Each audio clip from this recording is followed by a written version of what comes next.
उचित पदई रिक्त स्थान नामी पूर्य। नीचे पद दिए हुए हैं, इन पदों को रिक्त स्थानों में भर करके पदों को पूरा कीजिए। स्थापयिष्यन्ति, धारयति, शिक्षयन्ति, वादयिष्यति और चालयति। हमको इन पदों को रिक्त स्थान में भरना है। तो देखिए प्रणव है द्विचक्रिका रिक्त स्थान। द्विचक्रिका क्या होती है? ऑप्शन में देखिए चालयति अर्थात चलाई जाती है। तो यहाँ भर दीजिए चालयति।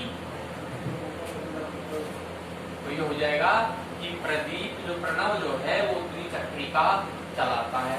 अद्य से श्वेत वस्त्राणी, और वस्त्रों को क्या किया जाता है? पहना जाता है। तो पहनने को संस्कृत में क्या कहते हैं? धारयति। तो यहाँ लिख दीजिए धारयति, धारयति। इस प्रकार से क्या हो गया? प्रणव द्विचक्रिका चालयति, प्रणव द्विचक्रिका चलाता है। आज वह श्वेत वस्त्र, सफेद वस्त्र जो है पहन रखे हैं या धारण किए हुए हैं। स द्विचक्रिकया संगीत कक्षाम गत्वा, वह साइकिल, द्विचक्रिका मतलब क्या होता है? साइकिल। द्विचक्रिका के द्वारा, साइकिल के द्वारा संगीत की कक्षा में जाकर के वीणा, और वीणा को क्या किया जाता है? वीणा को बजाया जाता है। तो यहाँ पर वादयिष्यति यानी कि वीणा को बजाएगा। तो यहाँ पर कर दीजिए वादयिष्यति, साइकिल के द्वारा जाएगा और वहां पर जो है वीणा को बजाएगा। फिर कहता है इसमें कक्षाया अनंतरम, फिर वह कक्षा के बाद में, कक्षा लेने के बाद में जो है सर्वे छात्रा वाद्य यंत्राणी, और रिक्त स्थान में वाद्य यंत्राणी, वाद्य यंत्रों का क्या कर देंगे?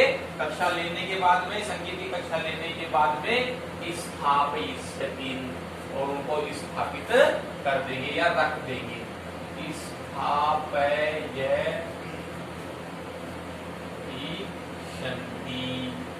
संगीत की कक्षा लेने के बाद में उनको रख दिया जाएगा। फिर कहता है अंतिम पद क्या बच गया? तत्र शिक्षका शास्त्रीय संगीतम अपि, और वहां पर शिक्षक जो हैं शास्त्रीय संगीत भी शिक्षयन्ति। कहां पर है? ये रहा, ये बचा हुआ पद क्या है? शिक्षयन्ति, सिखाते हैं, शिक्षयन्ति। इस प्रकार से हमारे ये पांचों पद जो हैं इन रिक्त स्थानों में आगे, और ये है हमारा प्रश्न। अब है हमारा अगला प्रश्न, प्रश्न संख्या 7।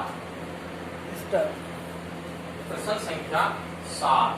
अब देखिए प्रत्येकम मंजूषात पदानि गृहीत्वा वाक्यानि रचयत। ठीक है, प्रत्येक मंजूषा से पदों को लेकर के, गृहीत्वा लेकर के वाक्यों की रचना कीजिए। अब हमारे यहाँ पर 3 जो है मंजूषा दी हुई है, 1, 2 और ये 3। हर मंजूषा में 6 शब्द हैं, तो 6 इसमें है, 6 इसमें है।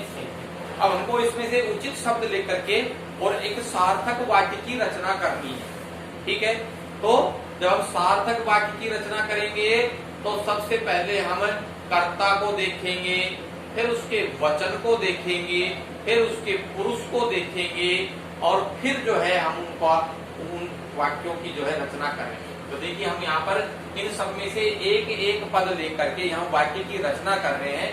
आप उनको ध्यान से देखते जाइए, जैसा कर्ता होगा वैसी क्रिया होगी और उसके अनुसार ही वाक्य की रचना की जाएगी। तो देखिए यहाँ पर हम पहला वाक्य, ठीक है, हम पहला वाक्य ले रहे हैं पुस्तकानी।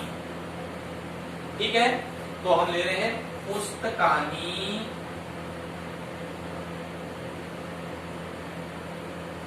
पुस्तकानी, और दूसरे उसमें से ले रहे हैं हम मंजूषायाम,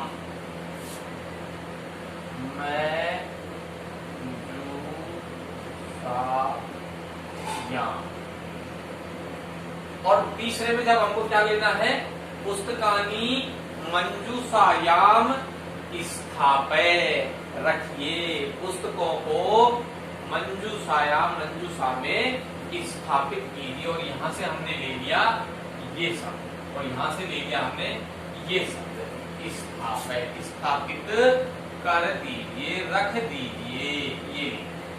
ये यहाँ पर एक वाक्य बन गया हमारा, पुस्तकानि मंजूषायाम स्थापयत्। इसी प्रकार से हम दूसरा वाक्य बनाते हैं और हम यहाँ से कौन सा शब्द ले लेते हैं, ये दूसरे वाला, ये हो गया। अब हो आगे ये, ठीक है। तो हम ले लेते हैं स्वगृहे, अपने घर में, स्वगृहे, ठीक है। अपने घर में क्या करेंगे अब हम, पादपान, पौधों को लगाएंगे, पादपान दीजिए, पादपान, पादपान। और पौधों का क्या किया जाता है, हम पौधों का क्या करेंगे, वर्धयत, और इसमें से ले लेंगे हम वर्धयत, लगाइए, स्थापित कीजिए। तो हमारा क्या वाक्य बन गया। और दोनों हमने दो वाक्य बनाए हैं, दोनों के अंदर हमने देखा है इसके दोनों पद एक साथ जब हमने लिए तो इसके भी दोनों ही पद आ गए और इसके भी तीसरी मंजूषा के भी दोनों पद एक साथ आ गए। तो इस प्रकार से हमारा हम ये कह सकते हैं कि ये हमारे दोनों वाक्य सार्थक हैं। उसके बाद में हमारा आता है तीसरा। तीसरा क्या है, हम लेंगे अनुजम, अनुज को प्रत्यय विभक्ति का है,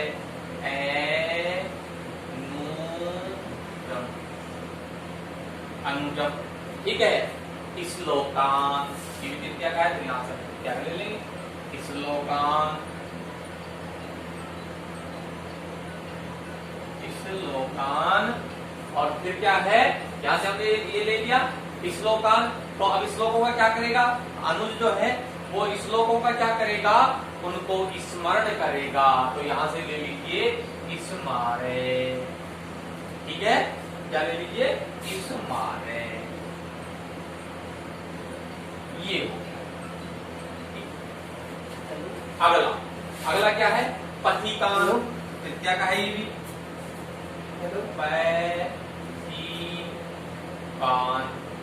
हमने पथिकान शब्द ले लिया। अब दूसरी मंजूषा से हमको क्या लेना है, देखो जैसे हमने श्लोकान तृतीया का ले लिया था, तो हम जो है हमने ले लिया पथिकान। पथिकों को हम क्या करेंगे, जल पिलाएंगे। आने जाने वालों के लिए क्या होता है, जलम, पथिकों को, राहगीरों को जलम, और जल क्या किया जाता है, पिलाया जाता है, पाये, तो पिलाओ, पाये। ये हमारा वाक्य बन गया। जो पथिक हैं, जो रास्ते में आने जाने वाले हैं, उनको जल पिलाइए। फिर आता है हमारा पांचवा, ठीक है, पथिकान, ये हो गया। शिक्षक है, पितरऊ, दो बच गए, लेकिन देख लीजिए शिक्षक है, शिक्षक है। और अब इसमें से हमको लेना है, अब हमने यहाँ इसमें से क्या ले लिया, जन्म ले लिया था, जन्म के निशान लगा दिया, 1 2 3 4, 1 2 3 4, ये हो गए। अब बचे हमारे आसमान और छात्रान। तो शिक्षक जहां से आ गया, तो शिक्षक का संबंध किससे होता है, छात्रों से। तो लिख दीजिए शिक्षक है, शिक्षकों कर दिया हमने, शिक्षक है, शिक्षक है, छात्रान, छात्रान। शिक्षक जो है वह छात्रों को क्या करता है, वह छात्रों को पाठयति, पढ़ाता है,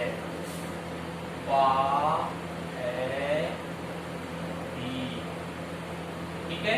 यो शिक्षक है, छात्रान पाठयति, शिक्षक जो है वह छात्रों को पढ़ाता है। इस प्रकार से हमारे 1 2 3 4 और 5 वाक्य बन गए।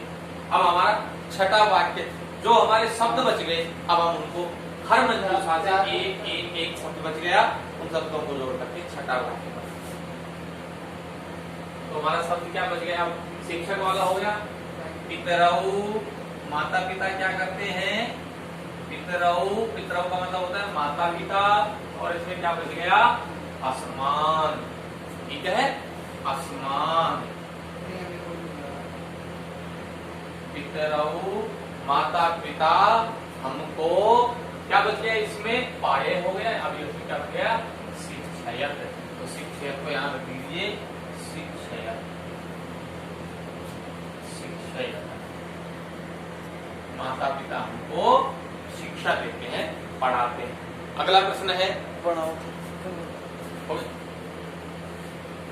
अगला प्रश्न है 8वां, संस्कृतेन अनुवादम करो। नीचे वाक्य दिए हुए हैं, हिंदी के वाक्य दिए हुए हैं, इनको हमको संस्कृत भाषा में बदलना है।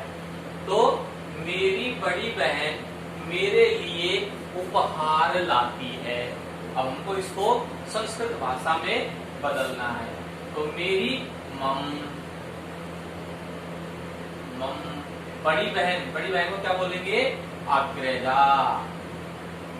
मम अग्रज मीन्स होता है पुल्लिंग में बड़ा, और अग्रजा स्त्रीलिंग में होता है बड़ी। मम अग्रजा मेरे लिए उपहार लाती है। मम कृते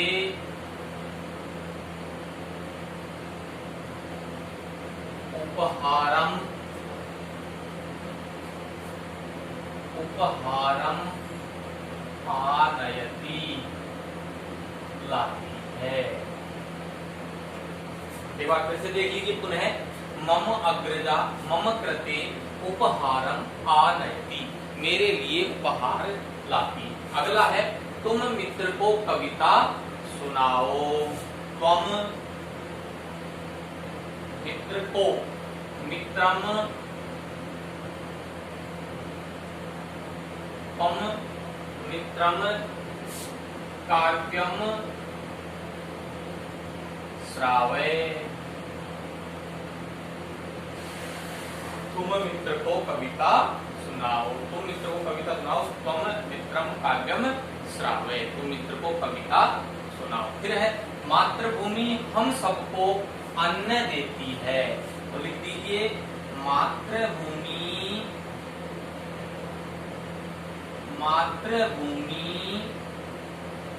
हम सबको, यानी कि असमभ्यम,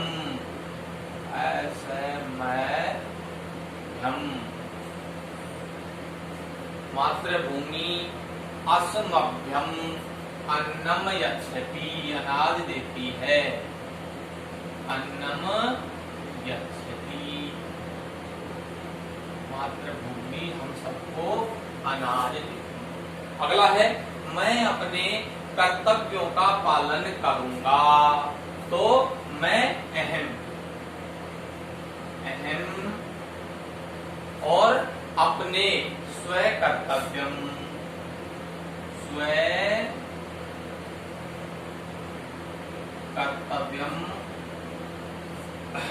पालयिष्यामि,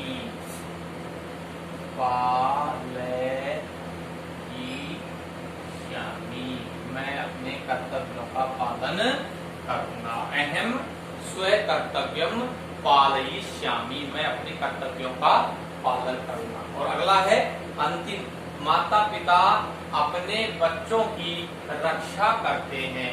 तो माता पिता को संस्कृत में हमने क्या बताया था? पितरऊ। माता पिता, पितरऊ का मतलब होता है माता पिता। अपने बच्चों की, स्व शिशून,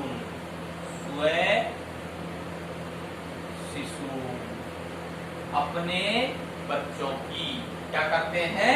रक्षा करते हैं। रक्षय, ठीक है। पितरऊ स्व शिशून रक्षय, माता पिता अपने बच्चों की रक्षा करते हैं। अगला प्रश्न है, अगला प्रश्न है 9वां, रेखांकित पदानी आधृत्य प्रश्न निर्माणम कुरु। अर्थात ये प्रश्न हमने पहले भी, प्रश्न निर्माण के प्रश्न जो है हमने पहले भी हल किए हैं, उसी तरह से ये प्रश्न जो है किए जाएंगे। इसका मतलब है कि रेखांकित पदों को लेकर के या रेखांकित पदों के स्थान पर प्रश्न सूचक शब्द लिख करके और प्रश्न निर्माण कीजिए। यानी कि ये जो वाक्य दिए हुए हैं, इनके नीचे ये अंडरलाइन किए हुए पद जो है, इनके स्थान पर प्रश्न सूचक जो शब्द है वो लिख करके और इनको जो है प्रश्न सूचक वाक्य में बदल देना है, यानी कि प्रश्न बना देना है। देखिए, चटका स्व शिशवे अन्नम आनयति। तो चटका के स्थान पर क्या आ जाएगा? प्रश्न सूचक शब्द आ जाएगा। चटका के स्थान पर आ जाएगा का, ठीक है। और फिर पूरा वाक्य जो है वैसे की वैसे हम लिख देंगे। स्व शिशवे अन्नम आनयति, और यहां पर लगा देंगे हम क्वेश्चन मार्क। ठीक है, ये हो गया। तो यहाँ क्या हो जाएगा, स्व शिशुवे अन्नम यच्छति। ठीक है, तो हमने चक्का के स्थान पर क्या लिख दिया, का। तौ अस्माकं कल्याणम वांछत, तो अब यहाँ पर अंडरलाइन में क्या है, तौ, तो तौ के स्थान पर क्या आ जाएगा, क्वेश्चन यानी कि प्रश्न मारक शब्द। तो तौ के स्थान पर क्या जाएगा, कौ। कौ,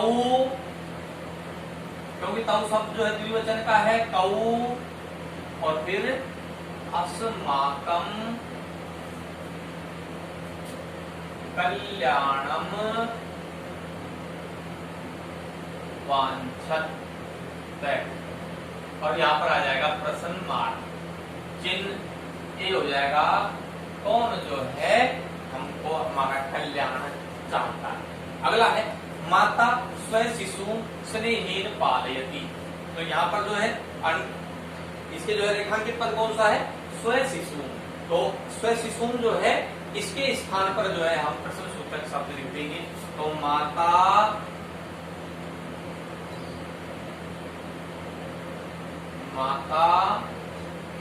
स्व शिशु के स्थान पर क्या लिख देंगे, कम, यानी कि हम प्रश्न सूचक पद लिख देंगे, कम स्नेहेन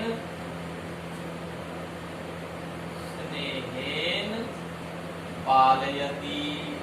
ये लिखिए, ये हो गया आपका पालयति। और यहाँ पर हम क्या कर देंगे, प्रश्न सूचक चिन्ह जो है वो लिख देंगे। ठीक है, फिर है अग्रजा अनुजाय क्रीडन कम यच्छति। ठीक है, तो अब हम जो है क्रीडन कम के स्थान पर जो है प्रश्न सूचक शब्द लिख देंगे, और फिर ये क्या बन जाएगा, प्रश्न बन जाएगा। तो अग्रजा अनुजाय, अनुज का मतलब, अनुजाय का मतलब होता है छोटा, और अनुजाय छोटे के लिए। अब क्रीडन कम, अब क्रीडन कम के स्थान पर हम लिख देंगे प्रश्न सूचक शब्द किम, किम यच्छति, यच्छति, और प्रश्न सूचक चिन्ह। ठीक है, अगला है नेक्स्ट, ते स्व कर्तव्यम पालयन्तु। तो अब हम जो है ते, और यहाँ पर जो है रेखांकित पद क्या है, स्व कर्तव्यम। अब हम स्व कर्तव्यम के स्थान पर क्या लिख देंगे, किम, ते किम पालयन्तु, और अंत में जो है हम क्या लगा देंगे, प्रश्न सूचक शब्द लगा देंगे। ये हमारे प्रश्न के वाक्य बन गए। इस प्रकार से आप हर प्रश्न को ध्यान से पढ़ें, धैर्य से पढ़ें, साफ लिखें, एकदम स्वच्छ लिखें। सभी प्रश्नों के उत्तर अपनी गृह कार्य की कॉपी में ही करें, पुस्तक में नहीं करें, क्योंकि गृह कार्य की कॉपी में किया हुआ गृह कार्य लंबे समय तक सुरक्षित रहता है। धन्यवाद।